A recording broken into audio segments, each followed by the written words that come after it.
오늘은 달란트 비유를 주제로 나누고자 합니다.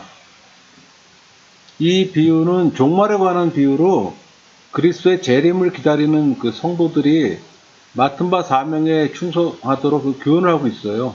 본문은 마태복음 25장 14절에서 30절까지입니다. 25장 1절에서 13절까지는 열 처녀의 비유가 그 앞에 배치되고 있죠. 근데 그 열 처녀 비유하고 달란트 비유가 서로 대비가 되고 있어요. 그러니까 열 처녀 비유는 재림을 맞이할 성도의 준비성을 강조하고 있다면, 오늘 본문의 달란트 비유는 성도의 성실성을 강조하고 있고, 또 열 처녀 비유가 주로 그 성도의 영적이고 정적인 생활을 교훈하고 있다면은, 오늘 달란트 비유는 성도의 실제적이고 동적인 생활을 교훈하고 있다고 보면 됩니다. 우리 두 비유의 그 교훈을 종합함으로써 우리는 주의 재림을 맞이할 성도의 전인적 삶의 자세를 배우게 됩니다. 여러분, 달란트 비유이니까 달란트에 대해서 좀 알아봐야겠죠? 헬라어로 달란타입니다. 원형은 달란톤이고요. 원래 그 중량을 다는 천칭, 저울이라는 의미를 사용했던 단어였어요. 그러던 것이 중량의 측정 단위와 화폐 단위로 발전하였습니다. 그러니까 우리 개역개정 성경과는 달리 원어 성경에는 금이란 말은 나오지 않습니다. 왜? 당시는 은본이사였기 때문에 달란트가 금과 관련된 화폐 단위라 볼 수 없어요. 그리고 또 참고할 거는 이 달란트는 유대 화폐 단위입니다. 그러니까 무게로는 한 1 달란트가 한 34kg에 해당됩니다. 돈으로는 6천 데나리온. 근데 이 데나리온은 화폐 가치가 로마 화폐 가치예요. 근데 그런 차이가 좀 있죠. 그러니까 그 당시 노동자 하루 품삯이 1 데나리온입니다. 데나리온. 그걸 감안한다면 1 달란트는 노동자가 20년을 벌어야 하는 거액이에요. 근데 우리 영어에서 재능이라는 의미를 탤런트라는 단어를 쓰죠. 헬라어로는 탈란타입니다. 거기서 유래한 거예요. 그러니까 여기서의 탈란타는 재능보다는 사명과 관련해서 좀 사용됐습니다. 그러니까 우리가 성경에서 그 화폐 단위에 대해서 이제 혼돈이 많이 오는데, 지금 한번 정리를 하면은, 아까 말씀드린 달란트는 유대 화폐라고 했잖아요. 유대 화폐가 또 하나가 뭐가 있냐면 세겔이에요, 세겔. 뭐 반세겔, 1세겔 그렇게 얘기를 하잖아요. 근데 우리가 또 하나 헬라의 화폐 단위는 드라크마입니다. 그리고 렙돈, 과부의 2렙돈 알죠? 그게 이제 헬라 단위예요. 그러니까 로마 화폐 단위는 데나리온, 아사리온, 고드란트, 그런 이제 구별이 좀 있죠. 이 내용을 구분하면은 5단락으로 구분할 수가 있어요. 그러니까 14절, 15절은 달란트 비유의 서론이라면은 16절, 17절, 18절은 각각 달란트를 받은 종들의 취한 행동이라고 볼 수 있고, 19절은 오랜 세월 후에 주인이 귀향 후 종들과의 결산을 시작합니다. 20절, 21절, 22, 23절은 5달란트, 2달란트 받은 종들의 복을 받은 후 주인의 칭찬과 상급이 있고, 24절부터 30절 마지막까지는 1달란트 받은 종의 보고와 주인의 책망과 심판이 있습니다. 이 달란트 비유의 문화 구조는 동일한 평행 구조로서 A와 A-는 주인이 종들을 부르는 거고, B와 B-는 5달란트, C와 C-는 2달란트, D와 D-는 1달란트로 구성되어 있죠. 14절, 또 어떤 사람이 타국에 갈 때 그 종들을 불러 자기 소유를 맡긴 것 같으니 각각 그 재능대로 한 사람에게는 금 5달란트를, 한 사람에게는 2달란트를, 한 사람에게는 1달란트를 주고 떠났더니. 그래서 달란트는 성도들이 하나님으로부터 받은 모든 것을 가리킵니다. 그러니까 여기서는 재산과 소유물로, 본문에서는 돈을 가리킵니다. 그런데 그 본문의 비유를 보면은 주인은 종들에게 달란트를 주되 각각 그 재능대로 주었습니다. 16절 다섯 달란트 받은 자는 바로 가서 그것으로 장사하여 또 다섯 달란트를 남기고 두 달란트 받은 자도 그와 같이 하여 또 두 달란트를 남겼으되. 그러니까 다섯 달란트 받은 종과 두 달란트 받은 종은 각각 받은 달란트의 양은 달랐지만은 그것을 가지고 열심히 일해서 충성하여 이윤을 남긴 면에서는 같았습니다. 그러니까 주님께서 우리에게 각각 은사와 재능을 주신 것도 또 우리가 노력해서 더 많은 열매를 맺기를 원하시기 때문이에요. 우리는 그러한 주님의 기대를 저버려서는 안 되잖아요. 18절 한 달란트 받은 자는 가서 땅을 파고 그 주인의 돈을 감추어 두었더니. 돈을 땅에 파묻어 두는 것은 그 당시 돈을 보관하는 방법이었어요. 그러니까 모험을 두려워하는 안전제일주의 소심한 종을 지금 묘사하고 있습니다. 그에게 문제가 되는 것은 뭐 어떤 적극적인 범죄나 사체가 아니었어요. 한 달란트를 받은 주인의 의도를 정확히 간파하지 못했다는 거예요. 주인이 한 달란트를 맡겼을 때는 주인이 어떤 의도를 갖고 그 한 달란트를 맡겼는가를 생각했어야 되는데 그는 고의로 그 재능을 묵혀버리고 만 거예요. 결국 그는 주인을 위한 적극적 충성과 봉사를 포기한 겁니다. 19절 오랜 후에 그 종들의 주인이 돌아와 그들과 결산할세. 지금 주인이 돌아왔다는 이 표현은 예수 그리스도의 재림을 지금 묘사합니다. 그리고 그들과 결산할세. 이 의미는 종말적 심판을 지금 상업적 용어로 지금 표현한 겁니다. 20절 다섯 달란트 받았던 자는 다섯 달란트를 더 가지고 와서 이르되 주인이여 내게 다섯 달란트를 주셨는데 보소서 내가 또 다섯 달란트를 남겼나이다. 그 주인이 이르되 잘하였도다 착하고 충성된 종아 내가 적은 일에 충성하였음에 내가 많은 것을 내게 맡기리니 네 주인의 즐거움에 참여할지어다 하고 두 달란트 받았던 자도 와서 이르되 주인이여 내게 두 달란트를 주셨는데 보소서 내가 또 두 달란트를 남겼나이다. 그 주인이 이르되 잘하였도다 착하고 충성된 종아 내가 적은 일에 충성하였음에 내가 많은 것을 내가 맡기리니 네 주인의 즐거움에 참여할지어다 하고. 지금 하나님께서 성도 각 사람에게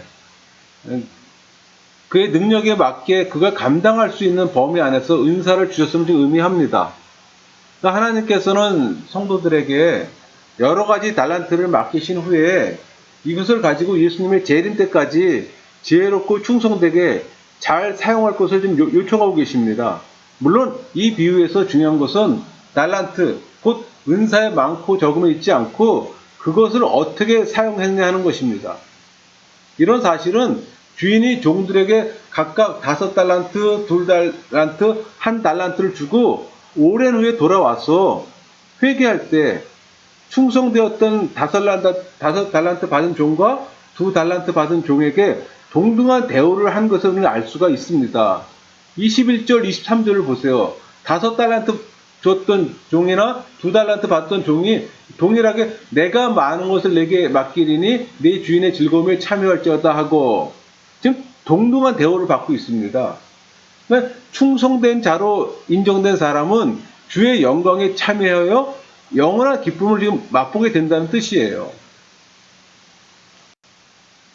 24절 한 달란트 받았던 자는 와서 이르되 주인이여 당신은 굳은 사람이라 심지 않은 데서 거두고 해치지 않은 데서 모으는 줄 내가 알았으므로. 종은 지금 주인을 악한 인격자로 몰아세워서 결국 자기의 불성실과 직무유기에 대한 지금 변명의 여지를 찾으려고 합니다.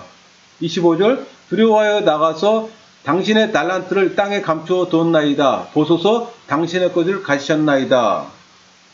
주인이 보관을 위해서 달란트를 맡긴 게 아니잖아요. 그것을 성실히 활용해서 그에 따른 이윤을 남기라고 맡겼음을 알지 못했습니다. 26절 그 주인이 대답하여 이르되 악하고 게으른 종아 나는 심지 않는 데서 거두고 해치지 않는 데서 모으는 줄로 내가 알았느냐. 주인의 의도에는 전혀 무신경하고 자기 아내에만 지금 심취해서 결국 주인에게 해가 된 무익하고 무가치한 종에 대한 지금 묘사입니다. 27절 그러면 내가 마땅히 내 돈을 취리하는 자들에게나 맡겼다가 내가 돌아와서 내 원금과 이자를 받게 하였을 것이니라 하고. 지금 27절은 게으른 종이 한 변명의 그 모순이 있음을 지적하고 있습니다. 그러니까 종의 변명대로 주인이 매정할 뿐 아니라 원금을 손해볼까 해서 그것을 이용하기가 힘들었다면 적어도 안전하고 손쉬운 방법으로 이윤을 불릴 수 있는 일이 또 있음을 지적하는 거예요. 그게 돈을 취리하는 자잖아요. 그에게 돈을 맡겼으면은 원금하고 적정 이자를 받았을 거예요. 근데 그럼에도 불구하고 지금 한 달란트 받은 이 종은 전혀 이익을 내지를 못했어요. 28절 그에게서 그 한 달란트를 빼앗아 10달란트 가진 자에게 주라. 10달란트 받은 자는 주어진 역할을 잘 감당하고 온전히 수행한 자로서 결국 주님께서는 주신 재능과 은사를 활용하면 할수록 더 크고 놀라운 은혜를 맛보게 된다는 점을 보여주고 있습니다. 29절 물을 있는 자는 받아 풍족하게 되고 없는 자는 그 있는 것까지 빼앗기리라. 지금 29절은 독립적으로 전해져 사용되는 격언 구절입니다. 그러니까 예수님께서 비유의 마무리를 일반 대중이 익히 알고 사용하는 격언구로 지금 마무리를 짓는 거예요. 그럼으로써 자기 일에 성실하게 충성하는 사람과 그렇지 않은 사람 그 사이에 종말적 심판의 차이점이 있다는 것을 명료하게 보여주고 계십니다. 그러니까 영적 세계에서도 물질적 세계에서처럼 빈익빈 부익부 현상이 지금 분명 나타날 거예요. 30절 이 무익한 종을 바깥 어두운 데로 내쫓으라. 거기서 슬피 흘리며 이를 갈리라 하니라. 주인은 충성스러운 두 종을 동등하게 대우하셨습니다. 그와 같이 하나님은 받은 은사의 대소에 관계없이 맡겨진 일에 충성하는 성도에게 동일한 하늘의 상급을 베푸실 거예요. 반면에 완악하고 게을렀던 한 달란트 받은 종은 그가 받은 한 달란트마저 빼앗기고 바깥 어두운 데로 쫓겨나고 말았습니다. 이것은 그가 능력이 없었던 까닭이 아니라 게을러 주인의 일을 충성스럽게 감당하지 못했기 때문이에요. 마찬가지로 마지막 때에도 하나님의 일꾼으로 부름받았으나 그 일을 충성스럽게 감당하지 못하는 자는 불신자와 동일하게 심판의 형벌을 받게 될 거라는 그런 메시지예요. 여러분, 그리스도의 재림을 기다리는 성도들에게 각자 맡겨진 사명에 충성하는 자들이 되어야 할 것을 교훈하고 있습니다. 그러니까 하나님께서 성도들에게 허락하신 재능과 은사가 또 다르며 또 맡겨진 사명이 다 달라요. 그럴지라도 성도들에게 요구되는 것은 오직 충성뿐입니다. 우리 고린도 전서 4장 2절 말씀처럼 그리고 맡은 자들에게 구할 것은 충성이니라. 만일 재림을 기다리며 하늘만 쳐다보며 허송세월하는 자가 있다면 그는 마치 한 달란트를 땅속에 파묻어 두었던 종과 같을 것입니다. 하나님 나라에 합당치 않은 자로 여김을 받아 영광된 하나님 나라에서 추방되는 비극을 맛보게 될 것이라는 그런 메시지예요. 이 비유에서 종들이 맡겨진 주인의 돈을 가지고 열심히 장사하는 모습, 그게 16절, 17절 말씀이잖아요. 또 태만한 모습, 그게 18절의 말씀이에요. 그 16, 17이 18절하고 지금 대조를 이루고 있습니다. 이게 여기 비유의 요점이에요. 이 비유는 기독교인이 각자의 생업에 종사하면서 열심히 일하는 성실한 삶에 하나님의 신성한 소명이 있다는 직업 소명론의 사상도 지금 보여주고 있습니다. 그러니까 인간에게는 각기 고유한 능력과 한계가 있어요. 하나님도 그거 아세요. 하나님은 그 공적의 결과가 아니라 맡은 바 직분대로 열심을 다한 정도에 대하여 상급과 심판을 행하신다는 겁니다. 그러니까 여러분에게 주신 은사를 자기를 위해 사용하는 것이 아니라 교회 공동체를 세우고 또 하나님 나라 확장에 사용해야 되는 거예요. 왜 은사를 주셨겠어요? 한 개인의 영달을 위해서? 전혀 그렇지 않을 거 아니에요. 하나님 백성이면 하나님 백성답게 그 은사를 사용해야 되는 거예요. 하나님 뜻에 맞게. 그게 이 비유에서 주는 메시지입니다. 마치겠습니다.